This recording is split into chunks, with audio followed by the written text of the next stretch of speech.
بله درباره وی مجارا دخلودان فرهاد گوبو جیهانی گلکی گرنگا طایبتی ولاتین حجار ده هر وها پیوندیان روسیا و ترکیه وی دما نوده طایبتی وی پروسیا لوتکیا ناتو ده و چند روزا پیش وی زلنسکی سردانا ترکیه کری لقل میوانی خومن لقل میوانی خومن سبکن بله پروفسور دکتر نزیر عاکیشل من پسپوری پیوندیان ناف دولتی جه کونیال gelmeye silav bote keke nezir kek nezir yani de qada medyayı de qada siyasi de jî gotinek tê gotin ku di navîna Rusya û Tirkiyeyê dûrbûnek ji hev û dûrbûn xuya dike tu çawa dinirxîne yani dürbün haloya tabi Türkiye demek direj aslında Rusya'ya tekliye ve zaaf nezik bu. O Avrupa devletleri Rojava ve Amerika jvena ke narazı bu. Tabi kriz aboriye Türkiye mecburi Türkiye hinu da bırakıya Avrupa var çünkü zane goçarı seri kurdaya. Zanen mesajı Erdoğancı لسر یکیتی Avrupa و وطنی جنوب میزین وزیر tercih Erdoğan gelek hatiye guhartin و وکا گوتی سردانا زلنسکی جی و Türkiye هنو توازه خو بهتر نزدیکی Avrupa بکیش سر بر tabi Rusya vena که خوش نبو و mesaj نه ولودان گوتی rahatsız olsun. باش دكتور نزير يعني يك خالي زور جرينك هي رجب طيب اردوغان سر كوماري تركيا دليل مانجي داتو بوتين سرداني تركيا دكات بلام راغا عندنا كان روسيا بهي جوري باسي او ناكنو دلين او لبرنامج بوتين دانيا خند نوتان بو او دو قصد دجبيكا تشيا بينها ميزانن داري روسيا كو امي بيجن جروجافا بالبي عند سيستم الدنيا بالبي نهار سر تركيا روسيا ناخذت حركات السياسة الدبلوماسية تركيا كنال اور كيف واجب ناخذن جو تركي تازش خدور بكت نها yani Türkiye aslında naxwaze gottekliya Rusya zayıf estixwaze hem Türkiye ve hem Avrupa ve Amerika tekliye xwa peş ve be aslında amazin Avrupa ve Amerika jver reddedin yani o zayıf narahatsızın Rusya دخوازه کو تکلیف بهتر پیش فرد ها وزنه مانا گنم یا خوارنه هاتی وی خلاص به استر ویش معلومه روسیا دخوازه افسانه که سیستم دنیای درخست جن یا عبریه یا طیبتی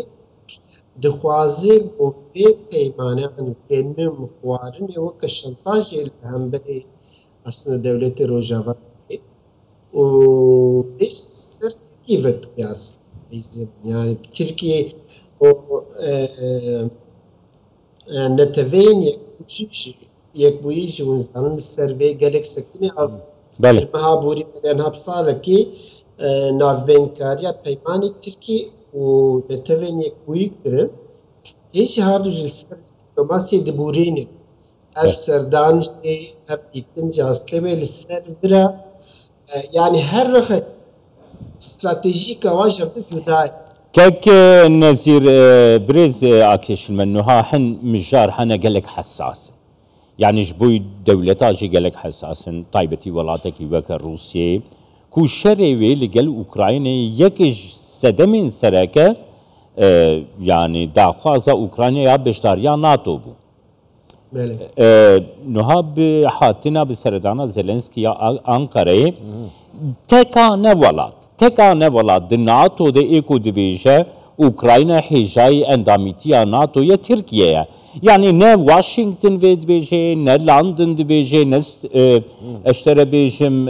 هلسنكي دي بيجي تركيا في بيجي دي بيجي كو اوكرانيا حجاي ناتو يل آلية دنجي حتى چندرو بري چندرو جانجي ريغري للسويد يتكر يعني انه ها اف برسكي قالك حساس برسكي دن كي نزير يعني لماريوبول شركي قالك مازند نافينا ارتشار روسيا واوكرانيا در رودا دصدو بين سرباز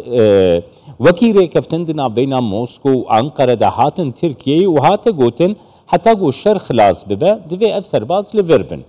بينج فرمانبر بينج جنرالين ويان اوكرانيا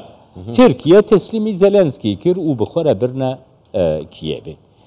تتزانيكو بيسكوف قالك عاجز بو داخوياني ده وبيسكوف بردفكي بوتين بريز يشيلمان بريزاك يشيلمان في درباري دقر نرخان ديناتل بالعكس تركيا اصلي ويج في درجه ونزانن اف وقت حربي بدست بكريفا قلتنا اوروبا وامريكا جي دبيجي تركيا ريكاريه روسيا على قالك نزيك روسيا دي تركيا جي وقت بيف حملات دبلوماسي وك ونهفقاسي مع السويد تخوازن ما وقت ولويا كنت بيجن مشي ونسوجي تكونون بيجن واري كاريا روسيا تخوانيزك روسيا كي افا اجي تخازم کو اوكرانيا بكفي نافنات دا وكا کو فيدري دبلوماسي اصلا اصلا اوروبا او امريكا رچي يعني بيجي ميزز بهترنس اوكرانيا وك اوشي ساني غوفنا ممكن تقول السياسة ناف دولتان غور استراتيجي لبري في الهمبري اوروبا الهمبري سويدي أنا بيجن حملك زعف عكسايت بلي فايدة وقالك ندى يعني تشتاكو دخوست أردوغان دخوست قوا بيخي أستيكي دا لبلي بسر دبلوماسية بشار سري جيرد تركي ريدا سويدي باش برس دكتور نزير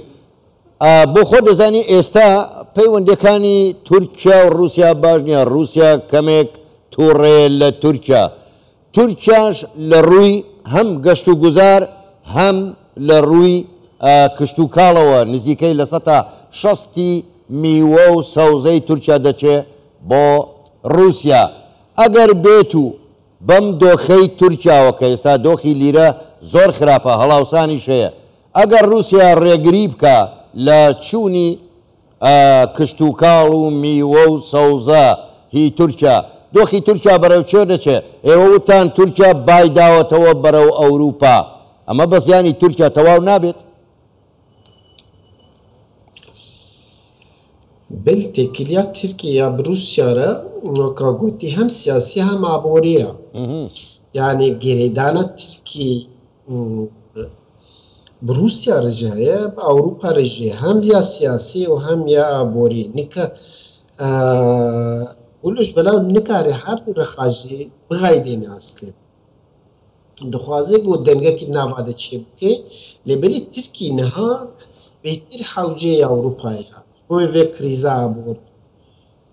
بهتر حوجي أمريكا جبلا ولو مثلا بيجن وروسيا بهتر حوجي تركيا جبلا ولو دستي تركي فرطة كيك نزير قرش تبي برسم يعني انه ها ديفان روجان ده حتى اشكال كرن جو سروكي حوالگیریه يعني سروكي استخبارات روسيا وسروكي حوالگیریه امريكا هفودودي بهفودو رقص سكرنا خفتنا و بيونديا وام بردوام ديكا ودكارن حفديتنا كرو بالروجي بكن يعني افيك ناي وي واتي جود اصلي خدا شار سركرنا في شري شار سركرنا في كريزيدنا بينا واشنطن وموسكو ديا اف آليين دنگو بحثا واتي كرن انقره بيش تربيشم هن ولاتين دن بي تەنی وەکە شتێن سپێکولاتیفە تەنی وەکی ئاخافتنە کەرەم کەکەک نەسیر ڕاستە ئەستێوێ gelek sedem pêgotmaka gotî NATOya stratejiya emniyeta Rusyaya hemû erî sedem ne sedemê esir sedemê esir Rusya xwest û anî dîsa nav siyaseta dinyayê de dibêje ez hêzekî süper weke dewra Sovyetê û xwest goveşanî dinyayê bide lêbelê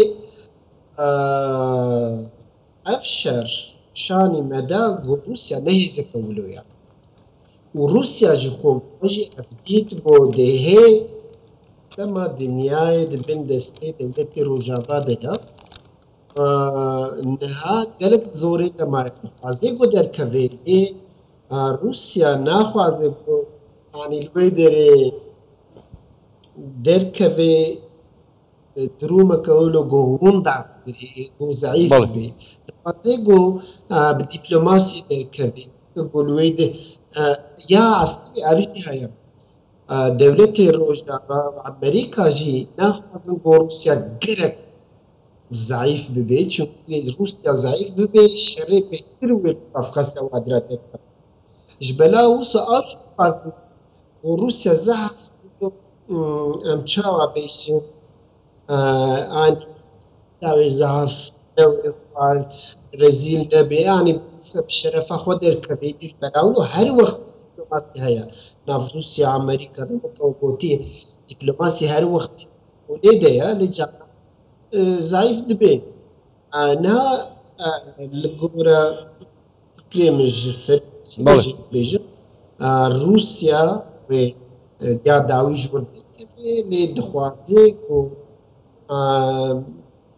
durûmeke baş dîplomasî ji wir derkeve bi aşitî derkeve زۆر باشە زۆر بەڕێز پرۆفیسۆر دکتۆر نەزیر ئاکێشمیلەن پسپۆڕی پەیوەندیە نێودەوڵەتیەکان ڕاستەوخۆ لە کۆنیاوە لەگەڵمان بووی سپاس بۆ بەشداریکردنتان لەگەڵمان شەوتان باش